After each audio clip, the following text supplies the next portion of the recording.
I'm going to go ahead.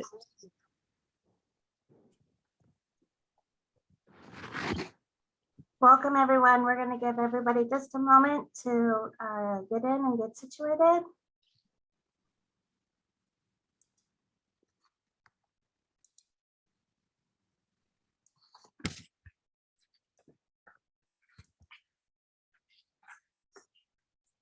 Okay, it looks like the participants have stopped jumping and dancing in numbers, so we will go ahead and get started.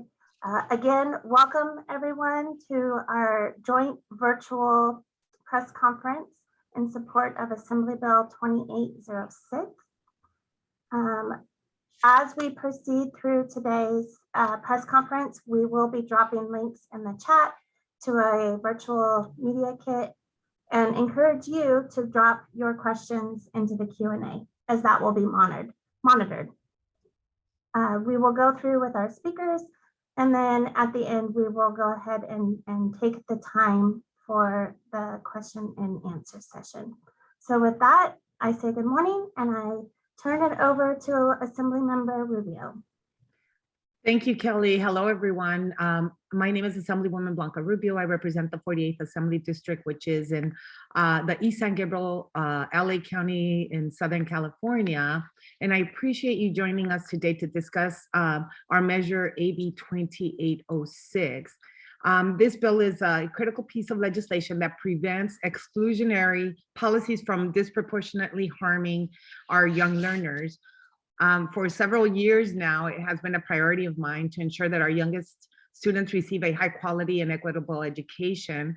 As many of you know, children of the ages from 0 to 5 can be quite unpredictable. Those of you that are parents, I have 2 adorable children. They were not that adorable at that age, but you know, sometimes that natural developmental behavior can be viewed as inappropriate in a school setting. As a lifetime educator and kindergarten teacher, I understand that many of these behaviors are and the impact that they have on our children. Unfortunately, for many, especially children of color, these natural developmental behaviors can lead to disciplinary action in schools. California already requires a series of interventions before expelling a child. However, we found that the lack of clarity does not prevent expulsions or limit suspensions in early learning settings. Let me say that again. I always try to re-emphasize. When I got to the legislature, I found that 3- and 4-year-olds were being expelled from school, and I had to write a bill about it, which was shocking to me. Again, as a former educator, kindergarten teacher, it just didn't make any sense to me. But you know that expulsions and suspensions are detrimental to any child's education, but can you imagine what the effects are in a preschool setting? Against mainly, or I want to say that most of the research that was done on this found that disproportionately kids of color were the ones that were being expelled for things like biting, for example. And we all know that a 3- and 4-year-old, the reason that they bite is because they are, you know, they don't know how to express themselves, and that's the frustration gets them to bite. In a developmental chart, that is inappropriate behavior because they're trying to express themselves, but in a school setting, it's viewed as inappropriate. And again, disproportionately, Black and brown kids were being expelled.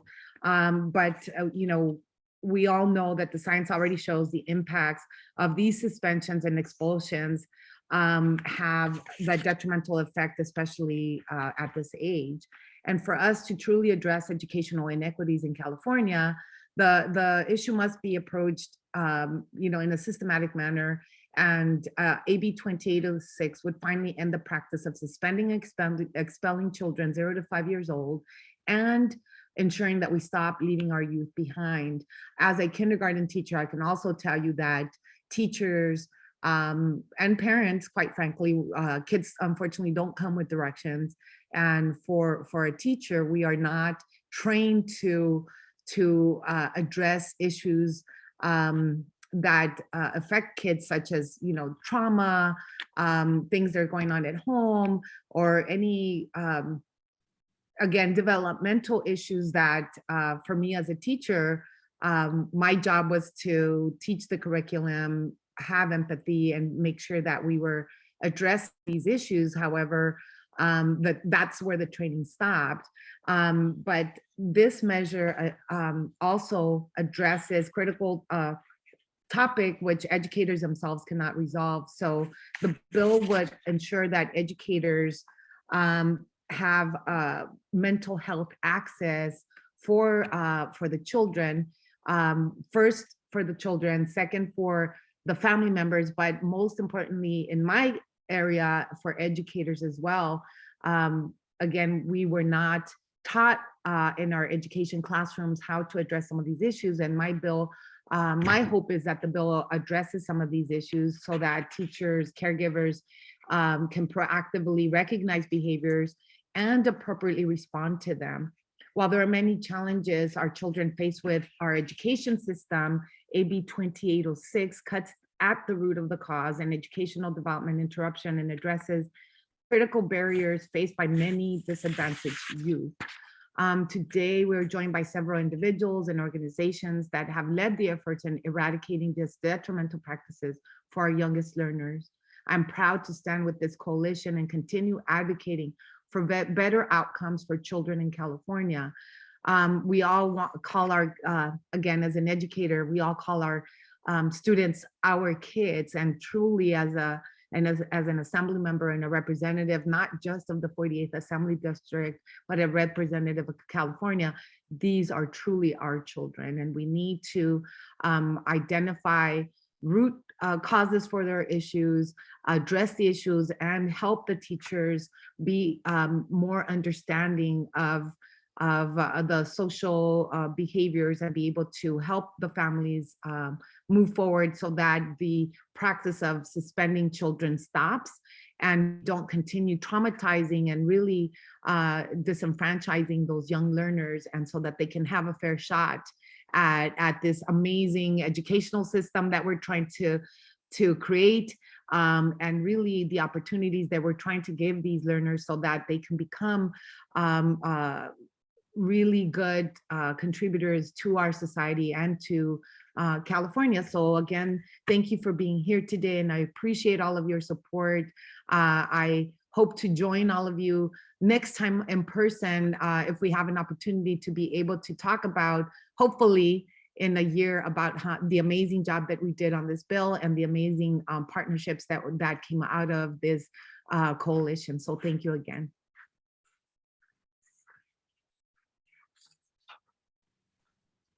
Thank you, Assemblymember Rubio. At this time, we'd like to invite County Superintendent of Schools, Dr. Mary Ann Dewan.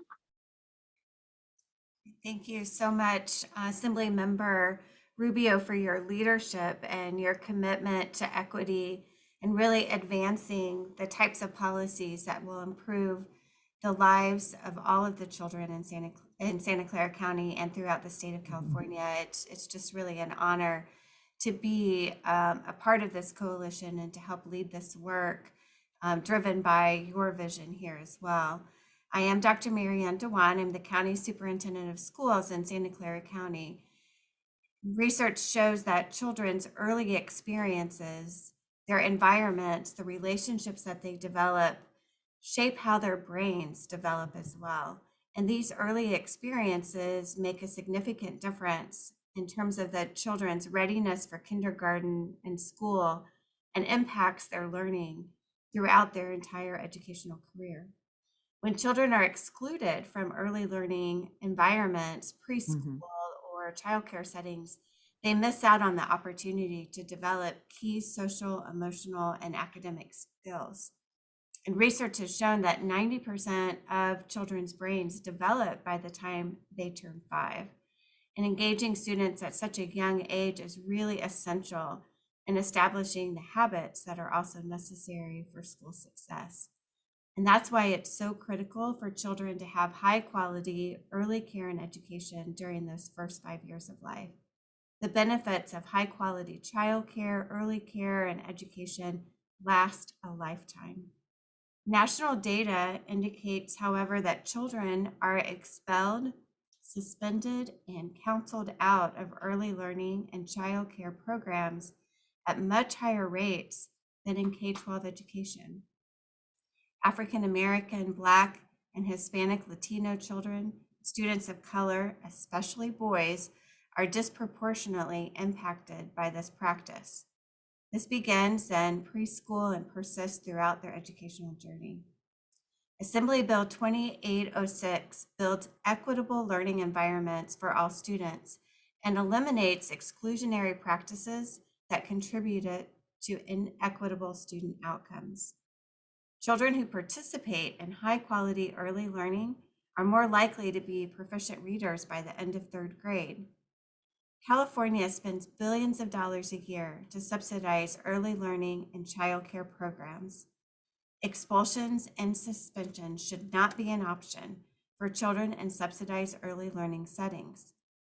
It is disconcerting that California allows state-funded programs to exclude and discriminate against preschool-age children. Suspension and expulsion under the guise of intervention should be eradicated, and instead, teachers and staff in these classrooms should receive the proper supports to create positive learning environments in childcare and early care and education settings. We have an obligation to the well-being of students, even the youngest of our scholars. And Assembly Bill 2806 will allow for the supports to be in place to allow all of our children to thrive. Equitable, high-quality education should be able to and be available to all students, regardless of their socioeconomic status, immigration status, abilities, and inabilities. That's why I'm so proud to be a co-sponsor of Assembly Bill 2806. And now it is my great pleasure to welcome Tina Sloan, Vice President of Early Childhood Mental Health Consultation and Training at Cadango. Thank you, and good morning. I am Tina Sloan, Vice President of Early Childhood Mental Health Consultation at Cadango. Cadango is a 40-plus-year-old nonprofit and the largest childcare and preschool provider in Northern California's Bay Area. We have the amazing privilege to serve more than 4,000 of the most vulnerable young children every day through our early Head Start, and state-funded programs in our 55 early learning centers and 72 family childcare homes. Our mission at Cadango is to empower human potential to create a loving, compassionate, and equitable world. AB 2806 is about how all children have the right to equitable learning opportunities that help them achieve their full potential. As you've already heard, and sadly, many young children under the age of 5, largely children of color, are disproportionately removed from these opportunities, evident in the preschool expulsion rate, which again is 3 times that of K through 12 combined. This pervasive exclusionary practice has occurred for decades unsolved. The prolonged pandemic is like gasoline poured on the fire of inequity, fanning its flame. Inequity and exclusion harm.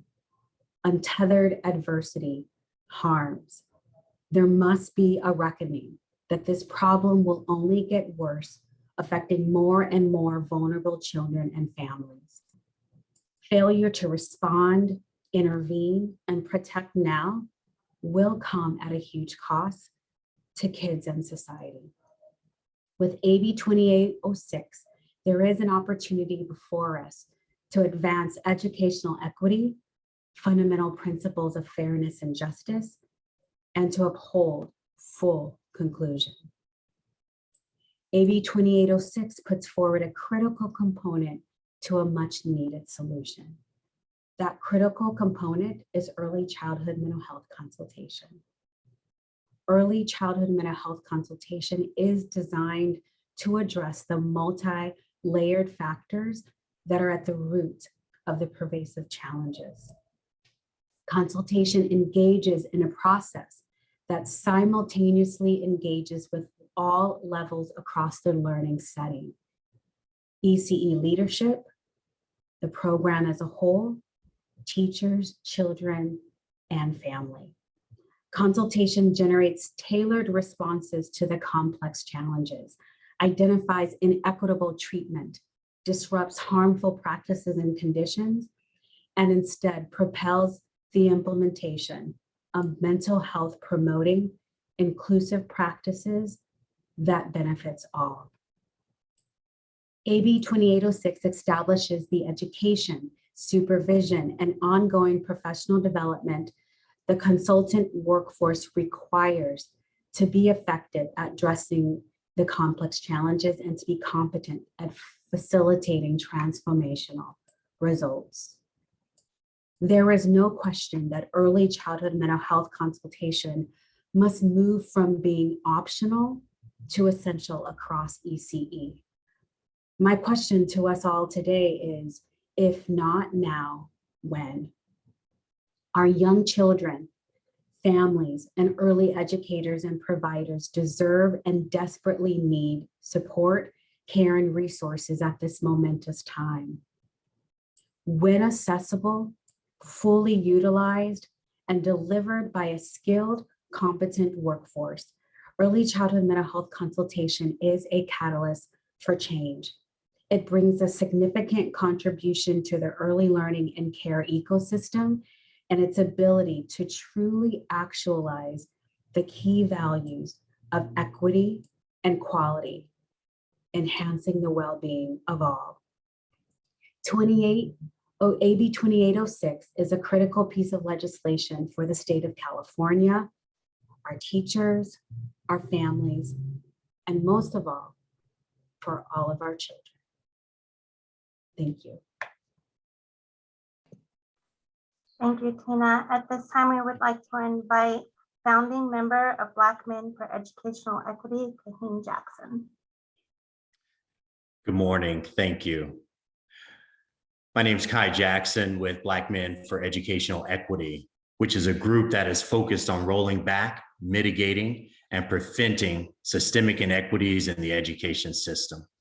Our team of African American and Black gentlemen are unaffiliated individuals, and our group was born out of a sense of duty to service to others, a passion for education, and an understanding of the urgency to truncate the preschool to prison pipeline. Our goal simply is to save lives. BMEE is very proud to work with Assemblymember Rubio, Superintendent Tony Thurman, Superintendent Dewan, and our co-sponsors on this important legislation. As you've heard today, we know that children can't effectively learn if they don't feel safe in the classroom. Yet California's Black students are twice as likely as their white peers to feel unsafe or very unsafe at school. Black students are also more likely to face disciplinary action. They're 3 times as likely as white students to be suspended and expelled, with boys and girls being disproportionately affected. While boys are more likely than girls to be suspended, as you heard earlier, national data reveals that Black girls are 6 times more likely to be suspended as their white counterparts. These disciplinary tactics exclude students from learning and take a toll socially and emotionally on our students, and contribute to disengagement from school, which are frequently the precursors to higher encounters with law enforcement and entrance into the juvenile justice system. So here we are in 2022, and the school to prison pipeline continues as a trend that challenges our state of California. The reasons for this trend have been well documented in the research literature, such as the inequities in the education system's policies that discriminate against students of color, and a lack of resources to support economically disadvantaged and at-risk students. In fairness, some of our public school systems have made progress by moving away from punitive disciplinary policies such as zero tolerance to a more positive behavioral intervention model. However, that has not been enough. The valve that regulates the flow to the school to prison pipeline begins for students at early ages and remains open. Consequently, that begs the question, do we have the will, the strength to shut off that valve? Or will we continue to meet annually, to have forums, have committees, and speak at conferences about it, but just hope that someone else does something about it or shuts off that valve? We have a decision to make. BMEE is very proud to stand with Assemblymember Rubio in this effort to support 2806 and get it done and shut the valve to the preschool to prison pipeline off. Thank you. Thank you, Kai. At this time, we will entertain questions using the question and answer function at the bottom of your Zoom screen. And panelists, we currently have 2 questions. The first one being, would Assembly Bill 2806 pertain to private schools and childcare?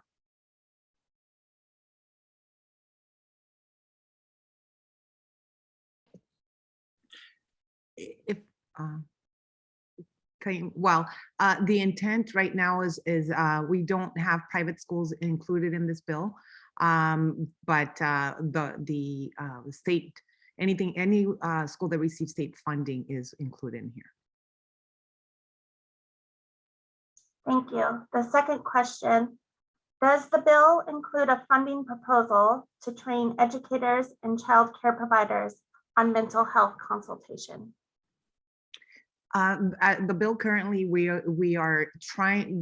asking for funding for mental health consultations, and there's a separate bill that is also looking at trying to educate or help educators be trained in mental health, not consultations, but in trying to identify some of the mental health issues, or trying to be proactive in looking at children and being able to recognize some of these issues, and but not necessarily mental health consultations for teachers. We're trying to provide mental health consultants to be available for the teachers.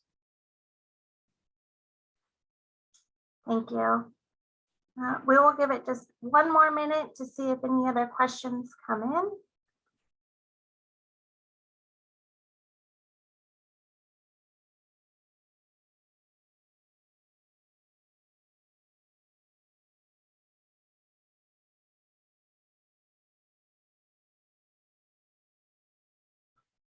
Not seeing any. If there are any closing remarks any of our speakers would like to wrap up today's press conference with.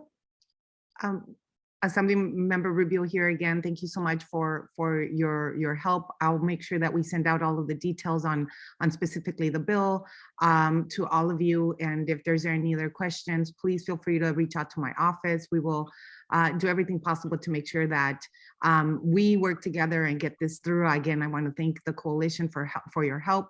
I look forward to seeing you in committee, and look forward to celebrating the passage of AB 2806, hopefully at the end of this legislative session. So thank you. Thank you. And thank you to all of our panelists that joined us today. In the chat, you will find the link to the digital media kit, where you will find the fact sheet for AB 2806, as well as the fact sheets for each of the co-sponsoring agencies, and then contact information and bios for each of our speakers. Thank you for joining us today. Have a fabulous day. Thank you. Bye-bye.